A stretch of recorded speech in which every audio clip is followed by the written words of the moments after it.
esika so asesi anti message be like no subscribe no share na obi nso anya na ekoso ewa attention to because ekwientwa me na se kwan wa meja kaso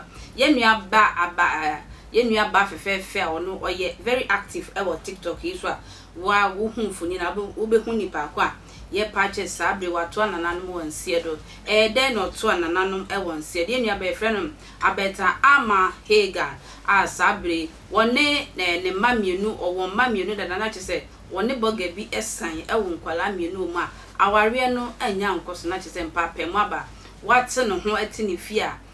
oba de wontimi ntena sesa na kyese wo pefoforo nti okohia abrantie foforo a wone ne bobra a wo hwe ne ma no ana abrantie otum se sister no wode ne ho kakra ne boga abo abura dantie bia boga jane fie bi ne ade nti wode ne ho kakra nti ne mpena na na se ne kunu foforo no won no toma no edi ehye so omote kama na ye abrantie foforo a wanya ne ekofa ne sika eye 2000 Ghana cedi yenim ne odi sika ne enti sika no egie no na enti ase amma me fa ma me de be ma na ye ade a eye abrantie foforo watimi atwe sekan eku ne yiri o se ne geyo ene ne mamienu na woni boga no woye no watwetwa mu nyina wo mo ama sabri wo mo nyina abeta ama hegan wato nananum ewonse do asemu emu odi mayen ko fakase ebo a efi ho mra sesia mama sonsom ho kama na woyi asaba betomu bam ye akwaba meje wo to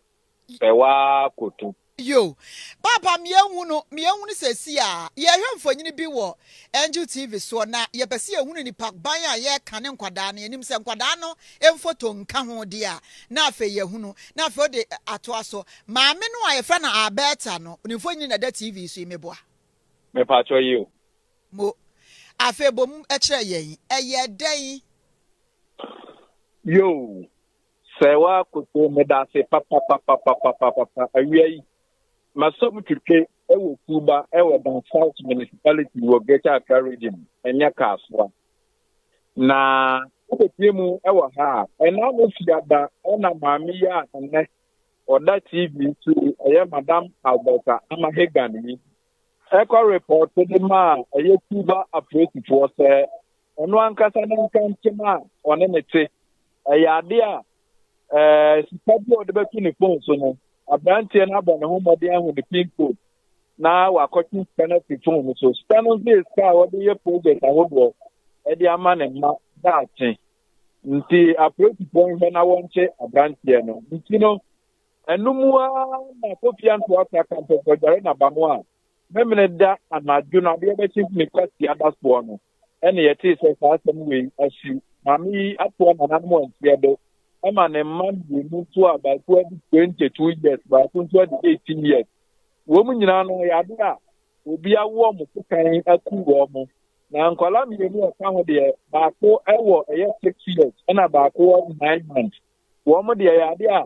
wo mo apria na nto wo mu wo mo da so tin kwa mo besi enle na asem ni nyina ntantu ano ya de a ma me hegan ama hegan yi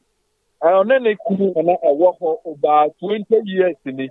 ona ni kunu mo atukan akwa manone be 6 years ago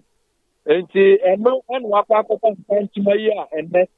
ye gidi se Kuba Divisional Police Command for enta kan de boni a akotu ono ena adi enti papa ya one mami wo mami ensan atumi ewo US abrochima mu a o send mami ni staff on panye project awodo bi eye dan bi a o sidi amankwala no ti o penis kan ko mami ni phone so a na nkantima yi so a papa mami akofa na mansan that is why US cannot open the phone so enubi na 20,000 Ghana cedis and now Friday ya we open the phone so a mami de come approach the be man here approach for be china man ani magu asenfo ade and we be yi mami na free ho ene ne ma no afi ne mum akwala na wadi 9 months ne de one aye Alberta Amahegan ena wo no nti enya ade a oku ka akwala no ne mum papa foforo na owa buti ne ma ne de ya de awaku o mu nyina de aka oye maame ne ho a wo mu nyina ye purchase apartment no na wo mu awu ba ho e se kan awowo mo baka na nyame ncha de ya de Cuba business police command for enter ka branch ya we see for na dey for ya ye hwehwe ne ntem na kyerɛ sɛ maame no ankasa a yɛka n'asɛm sese a wɔnte aseɛ no ne kunu ankasa a ɔne na ware wɔ ɛma mmienu no wɔno te aburokyire ɛne wɔn ma ne wɔn mo ɛbra no sɛ wɔn fa nye mpuntudwuma ɛna wakɔfa mpena foforɔ wɔ nkyɛn ɔno nso ɔne na bɛwoɔ ɛna ɔno mmom twi sika no firi maame no fon so wɔku nkwadaa no wɔku di ɔno wɔ aburokyire ne ma mmienu no ɛku wɔn mo ɔno ne ma na wɔne wei ne wɔ no deɛ wɔn deɛ wɔgya wɔn so wɔn ntena ase na wabisa mu ama wate sɛ bi a deɛ ɔwɔ aburokyire na te deɛ asie yi nokre ya bisa mata sɛ papa na te ne asie sɛ busuafoɔ wɔ ho ntino wɔn atumi afrɛ sɛ asɛm a asie na nokre papa no kyerɛ mu a mo nim sɛ ɔne ne yere agya yi deɛ biomet ɔbɛfa bɛrima bi deɛ but mo nim sɛ ɛyɛ ɔbaa na ɛsan ɛhwɛ bɛrima no san sɛ apartment na ɔbaa no tim no ɛyɛ albert amahegan na mfifire na ɔde atɔ saa estate na wɔtim nti bɛrima ɔkɔfa no no nokre ne bɔtɔ mu nyɛ nti ɔbaa ya na ɛhwɛ no bɛrima no te ɔbaa no nkyɛn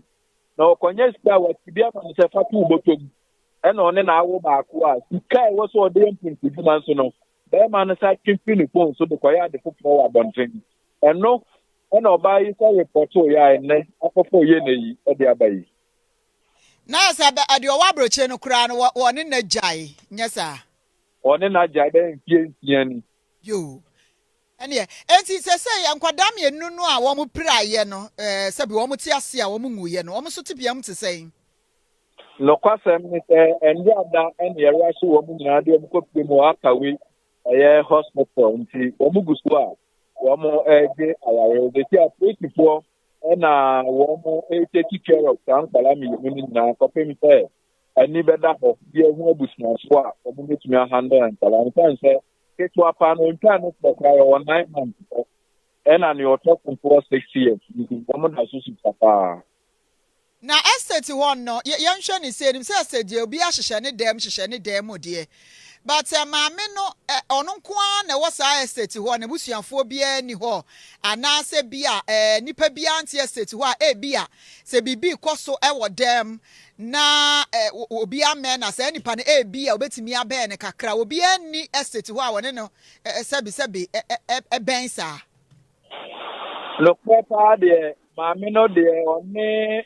ma mako ɛnan no ɛne ne nkantoma no ɛna te ɛyɛ gated house a sɛ obi gyina tena sika na ɔbɔ mu na mo wɔ inside a mo nte enti no oni abusuafoɔ bia wɔ estate wɔ apart from ne mma no a ɛne wɔn mo ɛte hɔ no enu nti asɛm no ba asaa no yɛsɛ na ɔbɔ ne ho mmɔden sɛ ɔbɛyɛ kɔɔ nanso na papa no na okuta second de gyina wɔn so wefa ha no de n'akyi wefa ha no de n'akyi mu bia ni hɔ a otimi fie ɔyɛ sanso ɔlɔke main gate ne hɔ nyinaa enti na obi antimi fie nkɔ baabi a ɛno na nam so a ama saa asɛm yi akɔ wie baabi ewie yɛ no yɛne wo wie koraa netlink estate no ɛwɔ kaso ankasa anaa ɛwɛn mepatɛ netlink estate ɛni kaso a ne mmom ɛwɔ Gan South municipality ɛwɔ Greater Accra region ɛno bi kaso a ɛwɔ Tuba ankasa Tuba. Okay yo yɛda se deɛ akyire wada wɔma deɛ akyire na deɛ bɛsi biara no na wa me yɛate na asɛm yi emu awiam emu so ohu yɛda se abusuafoɔ na me ntina na mpɛ sɛ wɔ kyire mu ma me no sɛ ɔba Facebook no so asɛ deɛ Ghanafoɔ yɛ super kasoafoɔ yɛ mabusuafoɔ nyinaa yɛ akɔ ntina me ka kyerɛ sɛ Attention TV nsɛm no ayɛ de brewa sɛ nea wo so bɛhu wanamo toto yie bɛma na wone ne ti so nwale wa so fi wani na wone ne ntra se yie no amagye nkwa emfiri wo nsɛm saa so no bɛma no so ne ɔba bi tia fi wani no amagye nkwa emfiri wo nsɛm ekwe ntwa akra